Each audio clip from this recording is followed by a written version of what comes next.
বন্ধুরা IPL 2024-এর auction শেষ হতে না হতে সমস্ত টিমের জন্য দুঃসংবাদ চলে এলো। Specially Kolkata Knight Riders, Lucknow Super জায়ান্টের জন্য কিন্তু দুঃসংবাদ রয়েছে এবং 100 কোটি টাকা নিয়ে কিন্তু ব্যান হতে পারে হার্দিক পান্ডিয়া। এবং আজকের ম্যাচে সাউথ আফ্রিকার বিরুদ্ধে প্রথম টেস্ট ম্যাচে ভারতের প্লেইং 11 কেমন হতে চলেছে।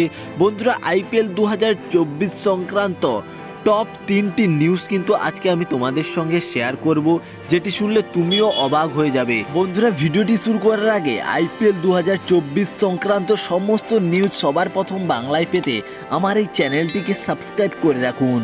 বন্ধুরা এবছর আইপিএল 2024-এর সব থেকে বড় ট্রেড হয়ে গেল, যেখানে হার্দিক পান্ডিয়া গুজরাট টাইটান্সের ক্যাপ্টেন্সি ছেড়ে মুম্বাই ইন্ডিয়ান্সে যোগদান করলো। শুধুমাত্র যোগদানও করলো না, তিনি মুম্বাই ইন্ডিয়ান্সের ক্যাপ্টেনও হয়ে গেল রোহিত শর্মাকে সরিয়ে দিয়ে।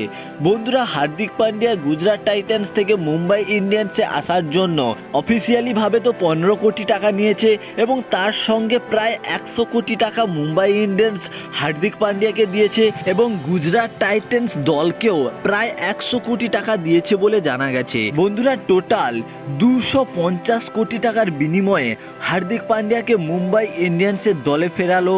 এই খবর শোনার পর বিসিসিআই কিন্তু হার্দিক পান্ডিয়াকে 1 বছর আইপিএল খেলার জন্য ব্যান করতে পারে, কারণ 2010 সালে রবীন্দ্র জাদেজা যখন রাজস্থান রয়্যালসের হয়ে খেলেছিল তখন কোনো বিসিসিআইকে না জানিয়েই সিএসকের সঙ্গে যোগাযোগ করেছিল বেটার স্যালারির জন্য, তাই বিসিসিআই কিন্তু এটি পছন্দ করেনি, তাই আইপিএল খেলা থেকে 1 বছরের জন্য ব্যান করে দিয়েছিল।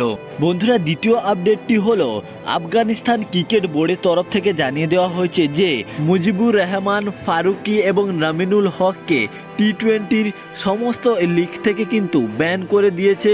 তাই কলকাতা কিন্তু সমস্যায় পড়তে পারে, কারণ মুজিবুর রহমান কলকাতার দলে যোগদান ছিল, তাই এবছর আইপিএল খেলবে কিনা সেটিও নিয়ে রয়েছে অনেক সংশয়। বন্ধুরা তৃতীয় আপডেটটি হলো আর কিছু সময় পর শুরু হতে চলেছে ভারত এবং সাউথ আফ্রিকার বিরুদ্ধে প্রথম টেস্ট ম্যাচ, এবং ম্যাচ শুরু হওয়ার আগে ক্যাপ্টেন রোহিত শর্মা ঘোষণা করলো প্লেইং 11 লিস্ট। এখানে খেলতে চলেছে রোহিত শর্মা, শুভম গিল, শ্রেয়স আইয়ার, বিরাট কোহলি, কেএল রাহুল, রবীন্দ্র জাদেজা, রবিচন্দ্রন অশ্বিন, শার্দুল ঠাকুর, মোহাম্মদ সিরাজ, জসপ্রীত বুমরা, মুকেশ কুমার না হলে প্রসিদ্ধ কৃষ্ণা খেলতে পারে। বন্ধুরা এই প্লেইং 11 কিন্তু খেলতে চলেছে আজকের ম্যাচে। তোমাদের কেমন লাগলো ভারতের প্লেইং 11 থেকে অবশ্যই কমেন্ট করে জানাবে।